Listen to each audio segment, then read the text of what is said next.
nom du Père, du Fils et du Saint-Esprit. Amen. Mes très chers frères et sœurs, nous célébrons aujourd'hui le bienheureux Père Jerzy Popieluszko, qui, beaucoup en France malheureusement, ce nom ne dit plus rien, mais quand j'étais jeune, on a entendu à cette période-là de l'année beaucoup parler de lui aux informations, puisque malgré le rideau de fer, malgré la séparation réelle et profonde qu'il y avait entre le bloc de l'Est et nous autres, vilains et méchants capitalistes occidentaux, comme on nous appelait là-bas, nous avons quand même à l'époque appris ce qu'il s'est passé en cet automne 1984 à Varsovie. Le père Popieluszko n'était pas fait pour cette vie-là. Et je pense qu'on lui aurait posé la question au début de son ministère, il ne s'attendait pas du tout à quel point la vie allait être bouleversée. Il est né en 1947, donc après la guerre, il n'a pas connu l'occupation nazie, il n'a pas connu non plus la Pologne libre, indépendante, républicaine. Il n'a connu que cette oppression qui ne disait pas son nom, puisqu'il y avait un gouvernement polonais, une armée polonaise. On a bien fait en sorte, après la libération de 1945 du joug nazi, de faire croire aux Polonais qu'ils étaient autonomes et indépendants. Or, en fait, tout était dirigé par des commissaires politiques soviétiques, dirigés eux-mêmes par Moscou.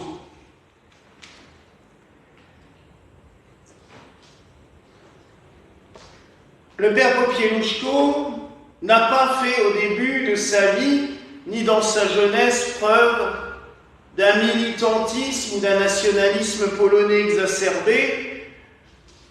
À l'armée, il refuse de tirer, mais bon, voilà. Et il va quand même subir quelques brimades, notamment un lieutenant qui va lui arracher la croix qu'il a autour du cou, en lui disant que c'est de la superstition et que ça ne sert à rien. Mais il va faire contre mauvaise figure bon cœur, et il va continuer à faire ce qu'il doit faire. Devenu prêtre, il va devenir vicaire dans des paroisses de Varsovie, aumônier du personnel médical, les infirmiers et infirmières notamment, pour qui il va commencer à célébrer une messe tous les mois, particulièrement pour eux. Mais comme vous le savez, comme on l'a déjà dit souvent ici, quand le Seigneur a une idée dans la tête, il ne l'a pas ailleurs. Et un jour de 1980, alors qu'il est en repas avec ses confrères prêtres, la Pologne a encore beaucoup de prêtres à l'époque, encore plus maintenant depuis qu'ils ne sont plus soviétiques. C'est un pays qui n'a pas de problème de vocation comme nous l'avons ici. Peut-être justement parce qu'on les a tellement oppressés pendant des années, et en les empêchant et en leur mettant dans des bâtons dans les roues pour devenir prêtre, que ça a renforcé ce désir du sacerdoce. Mais donc le père Popieluszko vit avec plusieurs prêtres à l'époque dans sa paroisse, et il est en train de discuter un petit peu pendant le repas. On lui reproche gentiment de ne pas savoir chanter, et qu'a priori, lui, les offices, c'était pas toujours la joie, parce qu'il chantait vraiment très faux. Mais on lui reproche un peu ça et tout, et puis tout à coup, la bonne sœur arrive, l'archevêque annonce qu'il y a une grosse grève dans les Asyries de Varsovie, et les manifestants demandent si un prêtre pourrait venir. Les prêtres de la paroisse ne sont pas très motivés. Ils savent que ça peut être dangereux, que ça peut mal finir, que l'armée pourrait peut-être être un peu virulente, donc bon. Puis le père Popielouchko dit bon, j'y vais. Ça va changer radicalement sa vie, mais ça va aussi lui coûter la vie. Il va dans cette Assyrie, et contrairement à ce que l'on pourrait croire ici, c'est tout l'inverse de ce qui se produit ici. Souvent, en Occident, quand il y a des manifestations dans les usines ou des grèves, on rejette, la première chose qu'on rejette, c'est Dieu. Voir en mai 68 tous les slogans idiots qu'on a vus sur le Seigneur. Je ne dis pas que la manifestation n'était pas juste, ils avaient totalement raison, mais on n'est pas obligé de jeter le bon Dieu à chaque fois avec. En Occident, systématiquement, quand il y a une révolte ouvrière, on jette le Seigneur avec. Allez. Là-bas, c'était plutôt l'inverse. C'est que tous les manifestants étaient foncièrement croyants et que leur premier acte de manifestation systématique était de demander la messe. Le leader, d'ailleurs, de ce syndicat qui s'est créé à cette époque, Solidarność, était Lech Walesa qui se promenait systématiquement avec sa petite icône de la Sainte Vierge en pins attachée sur son revers de veston. On apprendra aussi par la suite qu'il est soutenu, pas de manière très officielle, mais largement officieusement, par un Polonais qui est devenu assez célèbre en 78, parce qu'il a été élu pape, Jean-Paul II, qui derrière, lui, les soutenait à tout va. Donc, le père Popielouchko se retrouve dans cette Assyrie, il célèbre la messe, les ouvriers lui demandent la confession, donc en fait il reste là, et il écoute les confessions, il va découvrir la misère de chacun,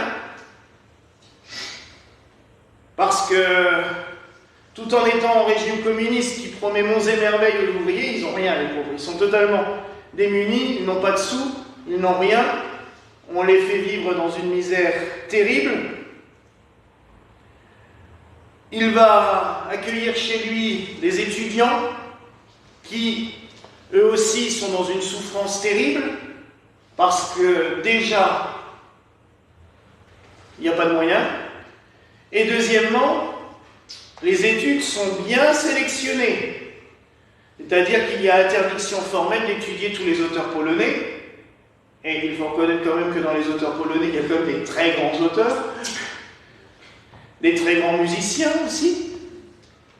Je rappelle quand même que Chopin a été interdit en Pologne pendant des années. On n'avait pas le droit d'étudier non plus les recherches de Copernic, qui pourtant avait fait toute sa vie à Cracovie. Parce que, non, ça aurait pu réveiller un nationalisme polonais qui pouvait devenir dangereux pour le parti communiste. Donc, les étudiants en révoltent aussi. Ce qui fait qu'il y a un gros mouvement de révolte à l'époque, souvent, malheureusement, ensanglanté par l'armée, qui obéit aux ordres. Hein. C'est le principe de l'armée. C'est marche ou crève, c'est ça, donc on ne peut pas reprocher à des militaires des fois de faire, c'est plus facile à dire que faire, de se révolter contre une autorité. L'armée polonaise se révoltait contre les soviétiques, c'était les chars russes qui entraient, comme c'était... Et en plus, tout le monde avait l'exemple de ce qui s'était passé à Prague dans les années 60, c'est que le peuple s'était révolté, les chars russes sont arrivés, ils ont tout rasé, comme ça au moins c'était réglé de manière rapide. Donc, même ceux parmi les gouvernants polonais ou l'armée polonaise qui étaient prêts à une ouverture avaient une peur bleue de se retrouver complètement terrassés. Le père Popielouchko va aussi avoir une idée, une inspiration, c'est de faire une messe pour la patrie. Tous les mois, il va célébrer dans son église une messe pour la Pologne, mais sans discours revendicatif. Juste comme ça. Mais il fait intervenir des chanteurs. Vous comprendrez pourquoi, vous avez compris pourquoi, vu qu'a priori il chantait très faux. Mais il fait intervenir des artistes. Il y a des peintres qui viennent présenter des œuvres d'art. Il y a des poètes polonais qui viennent lire leurs écrits. Il y a des acteurs de théâtre qui viennent faire des lectures. Il y a donc des musiciens, des chanteurs. C'est une messe qui prend une ampleur de mois en mois, au point qu'on met des haut-parleurs sur le toit de l'église parce que les rues autour sont pleines. Mais le gouvernement ne peut rien dire parce qu'il n'y a pas de revendication, il n'y a pas de mouvement de foule, il n'y a pas de révolte, mais le sentiment d'appartenir à un peuple grandit de plus en plus. Il va aussi obtenir l'autorisation de faire un pèlerinage ouvrier à Jasna Góra, là où est exposée l'icône de Notre-Dame de Częstochowa, qui est la patronne de la Pologne. Vous avez déjà vu cette icône, c'est l'icône qui a les deux grosses griffes sur la joue, puisqu'on dit qu'un soldat suédois aurait, à l'époque d'une invasion, voulu lui tailler la joue. Mais le problème, c'est qu'il a été surpris parce que la Sainte Vierge s'est mise à saigner à ce moment-là. Donc il a été converti du coup. Mais, donc voilà un petit peu, il organise ce pèlerinage, ça se passe bien, mais vous imaginez bien que le gouvernement, lui, ça ne lui plaît pas du tout.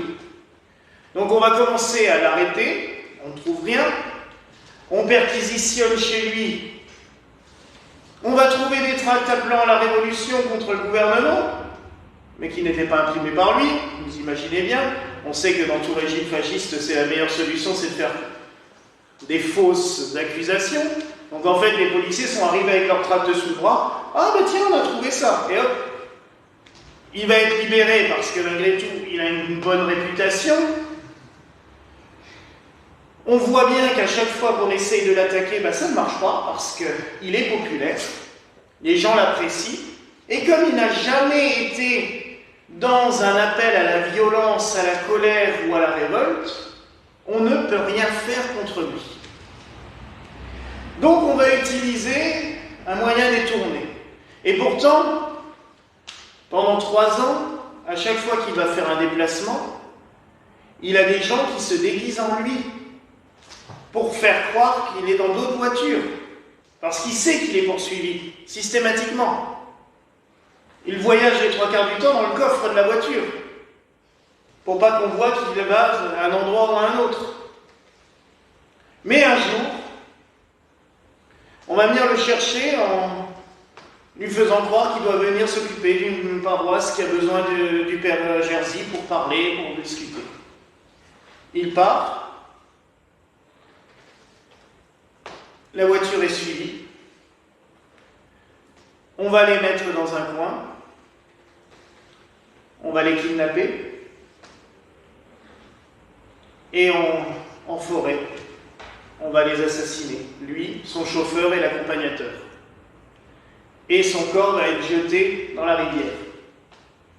Il va être retrouvé au bout de 3 jours. Je pense que là, c'est le Seigneur qui a bien voulu qu'il soit retrouvé parce que il devait bien être lesté pour rester au fond de la rivière. Donc de bol pour eux, il est revenu. Il est remonté.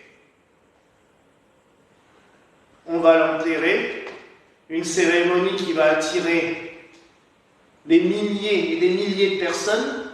Varsovie va être envahie de fidèles pour venir accompagner le père Jerzy.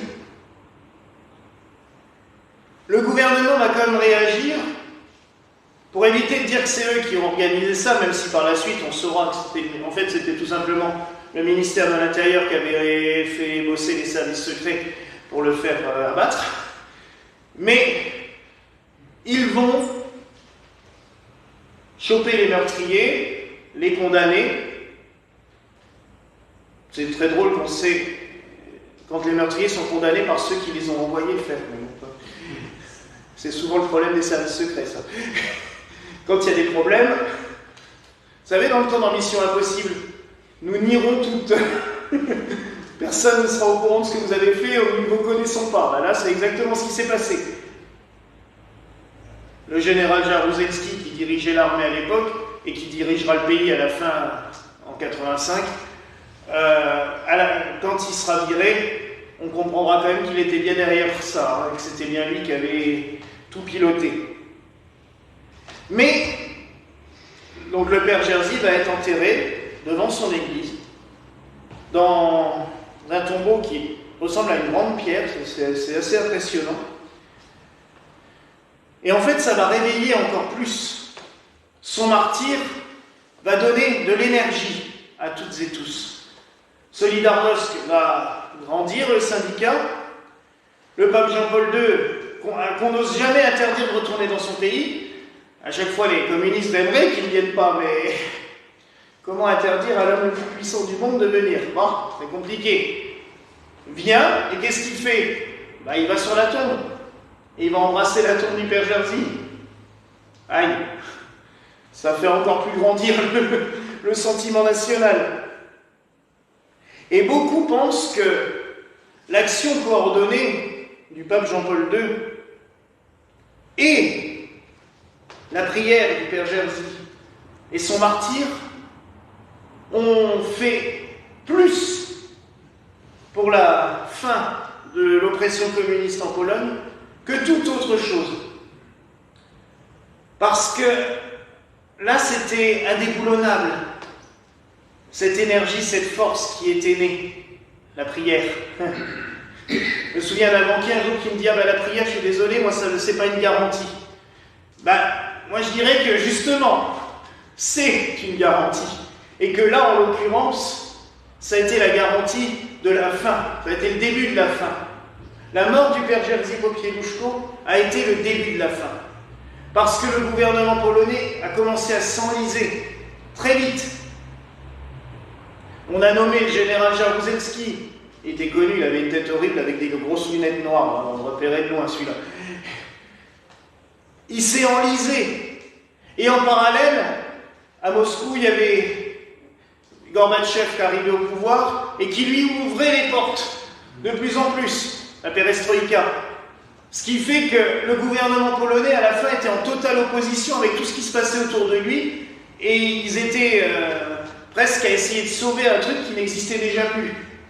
Et il s'est effondré comme un château de cartes, et le premier président indépendant de Pologne a été Lech Walesa, justement, qui a été élu président.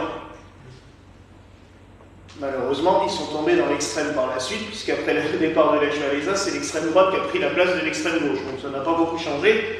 Ils ont été libérés dimanche. Voilà, maintenant c'est nouveau.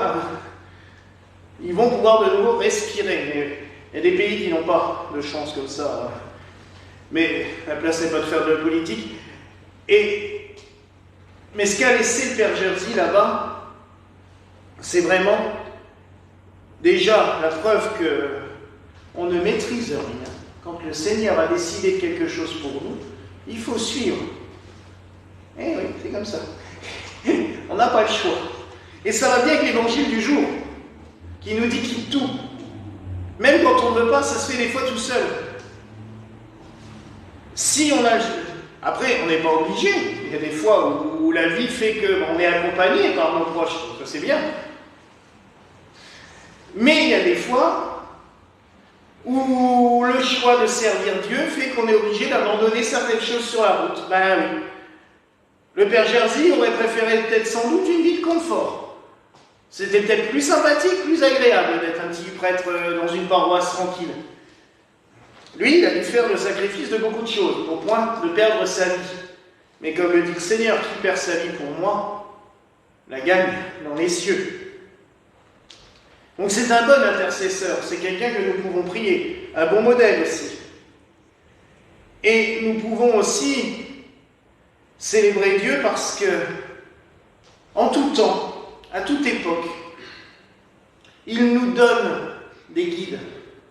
Il nous donne des saints martyrs pour nous rappeler que la liberté, elle se gagne des fois par le sang. Il faut des fois malheureusement verser son sang. Je ne dis pas faire la guerre, mais des fois on est obligé de verser son sang pour la liberté. Et la Pologne n'aurait peut-être pas obtenu cette liberté si lui n'avait pas accepté d'offrir sa vie pour cela. Ce n'était pas par sentiment nationaliste, il ne l'était pas du tout quand on lit ses discours et ses homélies. C'était juste tout simplement de pouvoir être libre avec ses frères et sœurs. L'Alsace sait ce que c'est d'être sous oppression à longueur de temps. On l'a été à plusieurs reprises. Mais la Pologne n'a jamais, pendant des siècles, eu cette liberté. D'abord, elle était sous les tsars, puis elle a été libre pendant de 20 à 39, 19 ans, c'est peu. Puis elle est de nouveau tombée sous le joug nazi, puis après sous le joug communiste et soviétique. Donc, en fait, tout ce qu'ils voulaient, c'est de se retrouver entre eux, avec eux, libres de pouvoir lire les auteurs qu'on veut, lire de pouvoir... Et cette liberté, elle est difficile. Et je suis désolé, mais son martyre me rappelle aussi le martyre d'un pauvre enseignant qu'on a enterré ce matin. Parce que lui aussi est martyr pour la liberté. Le père, non, il n'est pas prêtre. Il était même plutôt athée, d'après ce que j'ai compris. Mais Dominique Bernard est un martyr de cette liberté. La liberté de pouvoir enseigner, la liberté de pouvoir lire les livres qu'on a envie, la liberté de pouvoir vivre selon le mode de vie de notre pays. Je suis désolé, mais là le parallèle il se fait assez facilement. Parce qu'il est mort tout simplement parce qu'il enseignait ce qu'il y avait à enseigner. C'est grave. Comme le père Jerzy est mort tout simplement parce qu'il faisait son boulot de prêtre. Comme le père Hamel est mort il y a quelques années parce qu'il faisait tout simplement son boulot de prêtre, il faisait la messe. Ils n'étaient pas plus nombreux dans l'église ce jour-là, Saint-Étienne-du-Rouvray. Et c'est pour ça que ça nous montre bien qu'il faut continuer à être vigilant toujours et à veiller pour ne pas se laisser prendre la sainte liberté des enfants de Dieu, justement. Dieu nous a créés libres, ce n'est pas pour qu'on laisse les hommes nous emprisonner. Et surtout des idéologies totalitaires, encore plus. Parce que des fois, on pense bien faire, on se dit « Oh, mais c'est bien un peu d'ordre. » Oui, bon. Généralement, derrière l'ordre, il y a le totalitarisme, donc il faut... J'aimerais bien que certains réfléchissent avant des fois de dire ça. La liberté est précieuse, et nous devons vraiment prier le Seigneur, et je pense qu'aujourd'hui, nous pouvons prier le Père Jerzy, le bienheureux Père Jerzy, d'intercéder auprès du Seigneur pour que nous gardions cette sainte liberté qu'il nous a donnée, et que nous puissions toujours être libres de vivre notre vie, notre foi, comme le Seigneur nous l'a laissé. Voilà la grâce que je vous souhaite, au nom du Père, du Fils et du Saint-Esprit. Amen.